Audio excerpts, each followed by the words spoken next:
जय Hind and hello guys, स्वागत है आपका आपके अपने YouTube चैनल ज्ञानदेह होस्ट में। और इस वीडियो में मैं आपको बताने वाला हूं बिहार पब्लिक सर्विस कमीशन यानी कि BPSC 17th ऑनलाइन फॉर्म 2024 के बारे में, जहां पर आपको लेटेस्ट अपडेट के साथ में फॉर्म कैसे भरना है वो बताया जाएगा। एंड इसकी जो लास्ट डेट है वो आपकी आगे बढ़ा करके अब क्या है वो आपको बताया जाएगा। इसके अलावा जो आपके सामने जिस स्टेप पर प्रॉब्लम आ रही है फॉर्म को भरते समय, उसको लेकर के आप कमेंट करके पूछ सकते हैं, ताकि मैं आपका जो भी आंसर बनता है वो मैं आपको दे पाऊं। अगर मैं ना भी दे पाऊं, लेट हो जाए, तो अगर आप में से कोई भी जानता है उसका आंसर, तो आप प्लीज़ करके कमेंट के माध्यम से लोगों की हेल्प कर दीजिएगा, ताकि वो प्रॉब्लम सोल्व हो सके और वो अपना फॉर्म बिना किसी मिस्टेक के भर सके। तो चलिए अब इसके बारे में डिटेल में बात कर लेते हैं। अगर आपने अभी तक वीडियो को लाइक शेयर नहीं किया, कर दीजिए और चैनल को सब्सक्राइब कर ले, क्योंकि यहाँ पर जब मैं किसी भी एक वैकेंसी के बारे में वीडियो बना देता हूँ, जब तक वो कंप्लीट नहीं हो जाती फिर तब तक आपको उसके बारे में समय समय पर सभी अपडेट दिए जाते हैं, इसलिए चैनल सब्सक्राइब कर लीजिएगा। उसके बाद में जो लिंक वीडियो को डिस्क्रिप्शन में दिया है आप ओपन करें। आप यहां पर जानेंगे कि इसमें 1957 पोस्ट आपके निकाले।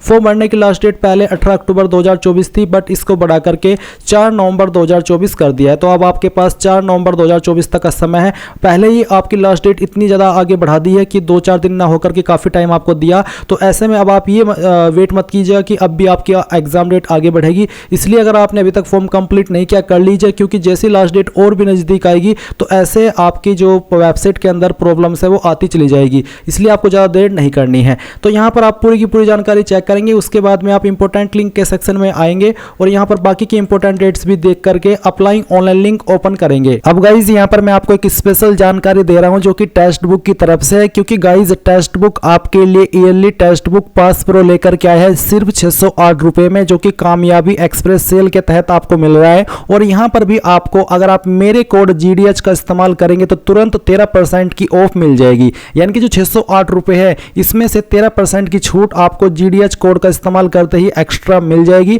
तो आपको इस कामयाबी एक्सप्रेस सेल का लाभ उठाना है, क्योंकि ऐसे मौके आपको बार बार नहीं मिलते। और टेक्स्ट बुक के ऊपर जितना भी कंटेंट अवेलेबल है, चाहे वो किसी भी कैटेगरी में हो, किसी भी फील्ड में हो, चाहे रेलवे में या फिर किसी भी एग्जाम का, उस सभी का एक्सेस आप यहाँ पर इस अमाउंट में ले पाएंगे, जो कि 608 रुपए आपका एक नॉर्मल अमाउंट है, पर GDH कोड इस्तेमाल करते ही एक्स्ट्रा 13% की छूट मिलेगी। तो आपको इसको तुरंत बाय कर लेना है। जैसा कि मैंने कहा कि ये मौके आपको बार बार नहीं मिलते हैं। जाइए इसको बाय कर लीजिए। कोई सवाल, कोई डाउट रह जाए या फिर कोई भी प्रॉब्लम आए तो वो आप कमेंट के माध्यम से पूछ लीजिएगा। आपके सामने वेबसाइट आ जाएगी। अब यहाँ पर आने के बाद में आपको इन्होंने नोट करके बोला है कि अगर आपने पहले ही अप्लाई किया था 69th या फिर 17th के अंदर, तो फिर गाइज आप यहाँ पर आपका अगर यूजर नेम और पासवर्ड भूल चुके हैं तो आप उसको रिसेट कर लेंगे, रिकवर कर लेंगे। पर गाइज अगर आप यहाँ पर पहली बार इस वेबसाइट का इस्तेमाल करके कोई फॉर्म भर रहे हैं तो फिर आपको इसमें वन टाइम रजिस्ट्रेशन करना होगा। इसके लिए फिर आप click here for one time registration, यहाँ पर इस पीले वाली लाइन के ऊपर क्लिक करेंगे। उसके बाद में गाइज आपके सामने कुछ ऐसा इंटरफेस आ जाएगा। अब आप यहाँ पर आपकी इन्फॉर्मेशन भरेंगे। सारी इन्फॉर्मेशन आपको अंग्रेजी में भरनी है, कैपिटल लेटर में यानी कि बड़े अक्षरों में। और फिर यहाँ पर आपका जो नाम है सबसे पहले आप ये भरेंगे। इसमें आपको पहले फर्स्ट नेम डालना है, फिर मिडिल नेम ना हो तो खाली छोड़ दे। एंड देन जो आपका लास्ट नेम यानी कि सरनेम होता है वो आप यहाँ पर भरेंगे। उसके बाद वेरीफाई नेम यानी कि जो भी आपका नाम है उसको दोबारा डाल करके आप यहाँ पर वेरीफाई कर देंगे। फिर गाइज यहाँ पर जो आपकी डेट ऑफ बर्थ है वो आप सिलेक्ट कर लेंगे, पहले डे, फिर आपका मंथ, और उसके बाद में जो भी ईयर है वो भी आप यहाँ पर सिलेक्ट कर लीजिएगा। डेट ऑफ बर्थ को आपको दोबारा सिलेक्ट करके यहाँ पर वेरीफाई कर देना है, जैसे कि आपने अभी आपकी डेट ऑफ बर्थ भरी है। उसके बाद आता है फादर नेम, तो जो भी आपके पिताजी का नाम है वो आप यहाँ पर एंटर कर देंगे। एंड इसको भी दोबारा डाल करके आपको यहाँ पर वेरीफाई कर देना है। ये डालने के बाद आप यहाँ पर हस्बैंड नेम, जो कि अगर आप फीमेल है उन्हीं को देना है, मेल के लिए ये ऑप्शन खाली रहेगा। उसके बाद आता है मदर नेम, तो आप यहाँ पर आपकी माताजी का नाम डालेंगे, उसको दोबारा डाल करके वेरीफाई कर देंगे। मैरिटल स्टेटस क्या है, मैरिड, अनमैरिड या अदर, जो भी है वो आप टिक कर दीजिएगा, उसको दोबारा टिक करके वेरीफाई कर दीजिएगा। देन आता है जेंडर, तो जो भी आपका जेंडर है, मेल, फीमेल या फिर थर्ड जेंडर जो भी है वो आप टिक कर दीजिए, उसको डबल टिक करके वेरीफाई कर दीजिए। सिलेक्ट ID टाइप, इनमें से आप कोई एक ID सिलेक्ट कर ले, जैसे कि आधार नंबर, पैन कार्ड नंबर या फिर ड्राइविंग लाइसेंस, जो भी आप सिलेक्ट कर रहे हैं उसी का नंबर आप यहाँ पर डालेंगे और फिर उसको दोबारा डाल करके वेरीफाई भी कर देंगे। इसके अलावा उस ID को आप यहाँ पर PDF के फॉर्मेट में अपलोड भी करेंगे। अगर आपकी इमेज के फॉर्मेट में है तो आप उसको PDF के अंदर कन्वर्ट कर लीजिएगा और फिर वो फाइल आपको यहाँ पर सिलेक्ट करनी है एंड देन यहाँ पर इस तरह से आएगी और वो फाइल अपलोड हो जाएगी। इसके बाद आता है कि are you a citizen of India, क्या आप इंडिया का निवासी है, तो आप इसमें यस करेंगे। फिर पूछेगा कि क्या आप परमानेंट रेसिडेंट है बिहार स्टेट के, यानी कि आप मूल निवासी है बिहार के, अगर हाँ तो यस करिएगा। यस करने के बाद में इसको दोबारा यहाँ पर टिक करिए कि हाँ डबल वेरीफाई के लिए मैं बिहार से हूँ। फिर आपका जो कास्ट सर्टिफिकेट है उसका नंबर आप यहाँ पर डालेंगे, कब ये इशू हुआ है वो डेट सेलेक्ट कर लेंगे। साथ ही साथ आपको कास्ट सर्टिफिकेट यहाँ पर अपलोड भी करना है। फिर पूछे कि क्या आप किसी रिजर्व कैटेगरी से बिलोंग करते हैं, अगर आप यस करते तो फिर आप बताएंगे कि आपकी इनमें से रिजर्व कैटेगरी कौन सी है, EWS, SC, ST, EBC या फिर BC। अगर नहीं करते तो आप नो कर देंगे, अगर आप करते हैं तो फिर आपकी जो कैटेगरी है वो आप बता देंगे। जैसे कि डेमो के लिए मैंने यहाँ पर SC सेलेक्ट किया है। इसमें आपको कास्ट नेम देखने को मिलेंगे, तो जो भी आपकी कास्ट है वो आपको यहाँ पर बतानी होगी। एंड ये बताने के बाद में मैं यहाँ पर डेमो के लिए सेलेक्ट कर रहा हूँ। आप यहाँ पर सर्टिफिकेट नंबर डालेंगे, कास्ट का इशू डेट डालेंगे, सर्टिफिकेट किसके द्वारा इशू हुआ है, बिहार या फिर अदर, वो सेलेक्ट करेंगे और उस सर्टिफिकेट को आप PDF के फॉर्मेट में यहाँ पर अपलोड भी कर देंगे, जैसे कि अभी आपने आपकी आधार ID अपलोड की थी। फिर नीचे सवाल है कि क्या आप एक ग्रैंडसन या ग्रैंड डॉटर है फ्रीडम फाइटर के, अगर हाँ तो यस, नहीं तो आप नो करेंगे। फिर क्या आप विकलांग हो और आपकी विकलांगता 40% या उससे ज़्यादा है, अगर हाँ तो इस ऑप्शन में यस करेंगे और फिर बताएंगे कि आपकी इनमें से विकलांग की कौन सी कैटेगरी है, अगर आप विकलांग नहीं है तो आप नो कर देंगे।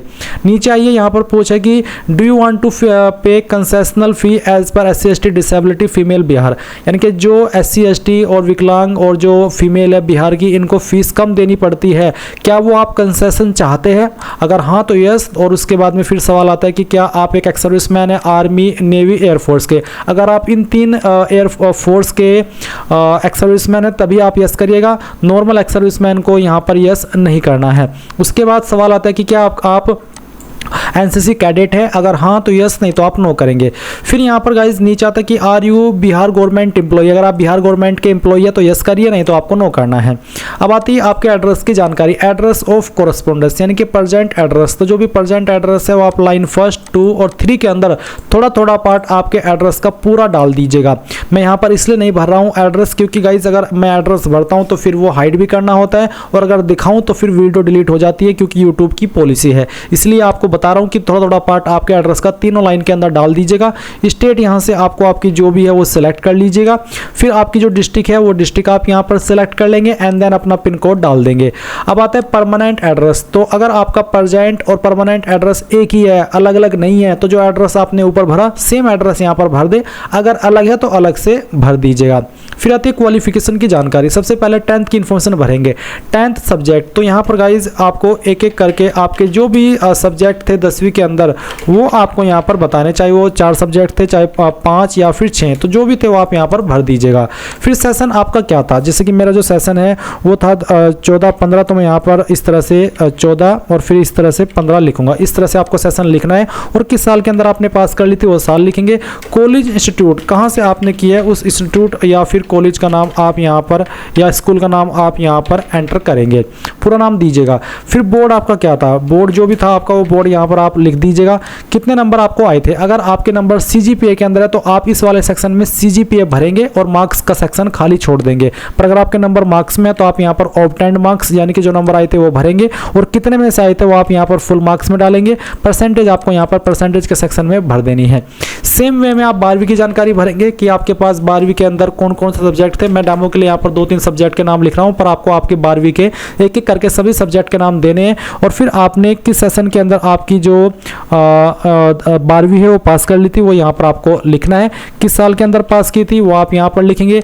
आपके स्कूल कॉलेज का नाम दे देंगे, बोर्ड का नाम यहाँ पर डाल देंगे, कितने नंबर आपको आए थे वो डालेंगे, कितने में से आए थे वो डाल देंगे। फिर परसेंटेज भी आपको भर देनी है। अब आती है UG यानी कि अंडर ग्रेजुएट, जिसका मतलब है कि यहाँ पर जो आपकी ग्रेजुएशन है वो कौन सी है। तो आप यहाँ पर सब्जेक्ट के सेक्शन में जो आपकी क्वालिफिकेशन है उसका नाम दे सकते हैं, या फिर सब्जेक्ट एप्लीकेबल हो रहा है तो सब्जेक्ट लिख दीजिए, नहीं तो क्वालिफिकेशन का नाम लिख दीजिए और किस सेशन के अंदर आपने इसको किया है वो आप यहाँ पर एंटर करेंगे। तो चलिए मैं यहाँ पर सेशन एंटर कर देता हूँ। इसके बाद में किस साल के अंदर आपने पास कर ली थी वो साल आप यहाँ पर लिखेंगे एंड देन यहाँ पर आपको आपके इंस्टीट्यूट का नाम देना है जहाँ से आपने की है, और उसके बाद फिर आपको आपका बोर्ड बताना है। अगर आपने डायरेक्टली कैंपस से की है तो दोनों में आप यहाँ पर कैंपस का नाम दे सकते हैं, पर अगर आपने किसी डिग्री कॉलेज से की है तो आप कॉलेज इंस्टीट्यूट के अंदर यहाँ पर आपके डिग्री कॉलेज का नाम देंगे और वो जिससे एफिलेटेड है उसका नाम फिर आपको यहाँ पर बोर्ड यूनिवर्सिटी के सेक्शन में देना होगा। कितने नंबर आपको आए थे, मैं डेमो के लिए नंबर आपको यहाँ पर फिल करके दिखा रहा हूँ। आप आपके रियल नंबर डालेंगे और फिर टोटल नंबर डाल देंगे। अगर आपने पीजी यानी कि पोस्ट ग्रेजुएट भी किया है उसकी जानकारी आप भर देंगे। फिर आप यहाँ पर आपका ईमेल एड्रेस डालेंगे, उसको दोबारा डालने के बाद वेरीफाई पर क्लिक करेंगे एंड देन आपका मोबाइल नंबर, फिर गेट मोबाइल ओटीपी, नंबर के ऊपर एक ओटीपी जाएगा जो कि आप यहाँ पर भर देंगे। ये कैप्चा कोड डालेंगे, सभी जानकारी चेक करते हुए सबमिट रजिस्ट्रेशन फॉर्म इसके ऊपर क्लिक करेंगे। गाइस रजिस्ट्रेशन फॉर्म की जानकारी सबमिट करने के बाद में आपका जो रजिस्ट्रेशन है वो हो जाएगा और आपको ईमेल और मैसेज के माध्यम से user name, registration number and password की जानकारी सेंड कर दी जाएगी। फिर आप इसी इंटरफेस पर आएंगे जहां से आपने ओटीआर करना शुरू किया था और अब आपको यहाँ पर यूजर नेम के अंदर जो यूजर नेम मिला है वो डालना है, जो पासवर्ड मिला है वो डालना है, ये कैप्चा कोड डालना है और लॉगिन के ऊपर क्लिक करना है। गाइज आगे की जो जानकारी हो मैं आपको एक अन्य वीडियो से एजुकेशनल पर्पज के रूप में दे रहा हूँ, क्योंकि जब मैं इसमें रजिस्ट्रेशन कर रहा हूँ तो मेरी जानकारी पहले से इसमें भरी हुई है और मैं अपनी डिटेल्स भूल रहा हूँ, तो मेरे सामने एक एरर आ रहा है। बेसिकली कहने का ये मतलब है, इसलिए मैं आपको एक अन्य वीडियो से एजुकेशनल पर्पज के रूप में आगे का जो प्रोसेस रहेगा वो बता रहा हूँ। तो अगर आपको कोई सवाल डाउट हो आप पूछ लीजिएगा। जैसे ही आप लॉगिन कर लेंगे तो लॉगिन करने के बाद में ये वाला इंटरफेस आपके सामने आएगा जहां पर आपको देखने को मिलेगा लिस्ट ऑफ लाइव एडवर्टाइजमेंट्स और आप यहां पर देखेंगे 17th CCE और नेम ऑफ एग्जामिनेशन भी आपको देखने को मिलेगा। अभी आप यहां पर देखेंगे क्लिक टू अप्लाई, आप क्लिक टू अप्लाई के ऊपर क्लिक करके नीचे अप्लाई ऑनलाइन पर भी क्लिक कर सकते हैं, या जो आपने अभी जानकारी भरी है OTR में तो वो आप click to view your detail इसके ऊपर क्लिक करके व्यू कर सकते हैं। अभी आपको यहाँ पर अप्लाई ऑनलाइन इसके ऊपर क्लिक करना है और इसके बाद में आप यहाँ पर देखेंगे व्यू डैशबोर्ड, आप व्यू डैशबोर्ड के ऊपर क्लिक करेंगे, आपके सामने यहाँ पर इस तरह का इंटरफेस आएगा जैसा कि आप वीडियो में देख सकते हैं। अब आपको यहाँ पर एप्लीकेशन फॉर्म इसके ऊपर क्लिक करना है। इसके ऊपर क्लिक करने के बाद इस तरह का इंटरफेस रहेगा जहां पर आप देख सकते हैं the form must be filled in English. आपको सेलेक्ट पोस्ट के ऊपर पहले आपकी जो पोस्ट जिसको आप प्रीफरेंस दे रहे हैं वो सेलेक्ट कर लेनी है। अगर आपको दोनों को प्रीफरेंस देनी है तो आप दोनों को टिक कर देंगे। नीचे आपके सामने यहाँ पर है एजुकेशनल क्वालिफिकेशन, तो आपको यहाँ पर क्वालिफिकेशन की जानकारी भरनी है, जैसे कि सब्जेक्ट्स 10वीं के अंदर आपके क्या क्या थे मैट्रिक के वो आप भरेंगे। सेशन जैसे कि अभी आपने OTR के समय भरा वो सेशन आप यहाँ पर भर देंगे यहाँ पर इस तरह से, और फिर आपको आपका जो पासिंग ईयर है वो बताना है, इंस्टीट्यूट यानी कि स्कूल कॉलेज का नाम देना है, बोर्ड का नाम बताना है, मार्क्स कितने आए थे वो बताना है, टोटल मार्क्स क्या थे और परसेंटेज आपकी कितनी थी। और इसके बाद सेम वे में आप यहाँ पर ग्रेजुएशन की जानकारी या उसके बराबर की जो आपके पास योग्यता है उसकी जानकारी भरेंगे। आप यहाँ पर सब्जेक्ट्स लिखेंगे, फिर सेशन लिखेंगे, फिर आपका पासिंग ईयर, आपने किस इंस्टीट्यूट से की है उस इंस्टीट्यूट का नाम, आपकी यूनिवर्सिटी का नाम आपको यहाँ पर देना है, फिर आपको ऑब्टेन्ड मार्क्स देने हैं, कितने में से वो नंबर आए थे वो आप यहाँ पर फुल मार्क्स में डालेंगे और फिर आपको आपकी परसेंटेज भी भर देनी है। इसके बाद यहाँ पर आप देखेंगे अपलोड सर्टिफिकेट, तो सबसे पहले पूछा है एंटर मैट्रिक सर्टिफिकेट डिटेल, जो आपका मैट्रिक का सर्टिफिकेट है उसका नंबर यहाँ पर डालना है, किस डेट में इशू हुआ है वो डेट सेलेक्ट कर लेनी है, ये आपको आपकी सर्टिफिकेट के ऊपर देखने को मिल जाएगी। फिर यहाँ पर अपलोड मैट्रिक सर्टिफिकेट, तो आपको यहाँ पर मैट्रिक सर्टिफिकेट को अपलोड भी करना होगा। तो इस तरह से जैसे कि आप देख सकते हैं आप उसको अपलोड कर दीजिएगा। सेम वे में आप यहाँ पर ग्रेजुएशन की जानकारी जो है वो भरेंगे, ग्रेजुएशन का सर्टिफिकेट आपको यहाँ पर देना है, इशू डेट देना है और फिर उसको सर्टिफिकेट को अपलोड भी करना है। अब कुछ करंट का सवाल आएगा कि सर मैं फाइनल ईयर के अंदर हूँ, तो गाइज यहाँ पर फाइनल ईयर के लिए आप अप्लाई नहीं कर सकते, क्योंकि यहाँ पर सर्टिफिकेट आपको अपलोड भी करना है, सिर्फ मार्क्स ही नहीं मांगे बल्कि उसको अपलोड भी करने को बोला है। अब नीचे आप यहाँ पर आएंगे 10 पॉइंट पर, 10 पॉइंट पर आपको यहाँ पर जानकारी एक सवाल पूछे जो कि आपको यहाँ पर आंसर करना है। Present previous last employment detail, अगर आप अभी प्रेजेंट में या फिर पहले आपने जॉब की है, कोई एक्सपीरियंस आपके पास, तो यस करेंगे, यस करने के बाद में उसकी जानकारी देनी होगी। अगर आप बेरोजगार है तो आप नो कर दीजिए। 11 पॉइंट में कि यदि किसी सरकारी बिहार लोक सेवा आयोग विश्वविद्यालय अन्य आयोग द्वारा संचालित परीक्षा से निष्कासित अयोग्य घोषित किए हो तो आपको उसका विवरण देना है। अगर आप ब्लैकलिस्ट नहीं किए वो किए गए इनमें से किसी भी विभाग के द्वारा, तो आप यहाँ पर नहीं कर देंगे। नहीं करने के बाद में 12 पॉइंट है कि उम्मीदवार ने जिन जिन स्थानों पर विगत 3 वर्षों में 6 माह से अधिक निवास किया है उसका विवरण दे। यानी कि आपको यहाँ पर पिछले 3 वर्षों में 6 माह से अधिक जहाँ पर भी आप रहे हैं उसकी जानकारी आपको देनी होगी। जैसे कि पैलेस ऑफ स्टे कहाँ पर रहे, उस जगह का नाम, फ्रॉम यानी कि किस डेट से रहे हैं, टू किस डेट तक रहे हैं, फुल एड्रेस, उस जगह का पूरा एड्रेस। तो इस तरह से आपको ये जानकारी देनी है। उसके बाद आप यहाँ पर नीचे आएंगे 13 पॉइंट उम्मीदवार की हाइट। तो आपको यहाँ पर आपकी हाइट देनी होगी सेंटीमीटर के अंदर, फीट में और इंच में। तो आप यहाँ पर आपकी जो ये डिटेल्स है वो भर देंगे। फिर यहाँ पर आपको जो आपकी चेस्ट है उसका माप भी देना है आपको यहाँ पर सेंटीमीटर के अंदर, इंच के अंदर, और फिर यहाँ पर सेंटीमीटर में छाती बिना फुलाई बतानी है पहले तो सेंटीमीटर में और इंच में, और फिर उसको फुला करके कितनी हो जाती है सेंटीमीटर में और इंच में वो बताना है। 15 पॉइंट है कि दो विनिर्धारकों का पता सहित पूर्ण विवरण जो उम्मीदवार को 6 माह से अधिक से जानते हो, यानी कि 2 ऐसे संबंधी जो कि आपको 6 महीने से ज़्यादा से जानते हो, आप इसमें आपके सगे संबंधी दोस्त का विवरण दे सकते हैं, पहला और दूसरा। उसके बाद 16 पॉइंट है उम्मीदवार के एक शारीरिक पहचान चिन्ह, आपकी बॉडी के ऊपर एक ऐसा निशान जिससे आपकी बॉडी की पहचान होती है, उस निशान के बारे में आप यहां पर लिख देंगे। अगर कोई भी मार्कर आपकी बॉडी के ऊपर ढूंढने के बाद भी नहीं मिलता तो आप नो मार्क लिख सकते हैं। फिर नीचे आएंगे, यहाँ पर आपको एक लाइव फोटो इमेज कैप्चर करना है, अच्छा सा कीजिएगा, रीटेक कर सकते हैं अगर वो सही से ना आए। फिर क्लिक टू अपलोड इमेज के ऊपर जैसे क्लिक करेंगे वो यहाँ पर आपको दिखाई देने लगेगा, और आपको फिर आपका सिग्नेचर इंग्लिश के अंदर अपलोड करना है, और उसके बाद में हिंदी में तो बेसिकली नाम ही रहेगा, और इंग्लिश में जो आपका साइन करने का तरीका होता है वो तरीका आप यहाँ पर यूज कर सकते हैं। इसके बाद में यहाँ पर आप नीचे आएंगे, आपके सामने डिक्लेरेशन है, डिक्लेरेशन को आपको पढ़ना है, और यहाँ पर आपको आई हैव रीड इसके ऊपर क्लिक करके यहाँ पर जो आपको ये आइकन देखने को मिल रहा है इसके ऊपर क्लिक करना है। देन आप देखेंगे कि आपका फॉर्म यहाँ पर सबमिट हो चुका है। अभी क्लिक हियर फॉर पेमेंट, यानी कि आपको आपकी एप्लीकेशन फीस जमा करनी है, तो आप इसके ऊपर क्लिक करेंगे। देन आपको पेमेंट के पेज पर इस तरह से ट्रांसफर किया है। आप आपकी एप्लीकेशन फीस इनमें से किसी भी माध्यम का इस्तेमाल करके जमा कर सकते हैं जो कि यहाँ पर अवेलेबल है, और जैसी फीस जमा करेंगे तभी जाकर के आपका फॉर्म कंप्लीट और फाइनल सबमिट माना जाएगा। उसके पहले तक ये सिर्फ आपका एक नॉर्मली डिटेल्स है। तो आपको फीस जमा करनी है। कोई सवाल डाउट हो फीस जमा करने में या ना हो, यानी कि एरर आ रहा हो, तो आप कमेंट के माध्यम से पूछ लेना। इस प्रकार से आप लोग BPSC 17th pre online form 2024 को भरेंगे। आई होप ये प्रोसेस आपको पसंद आया होगा। So thanks for watching. जय हिंद।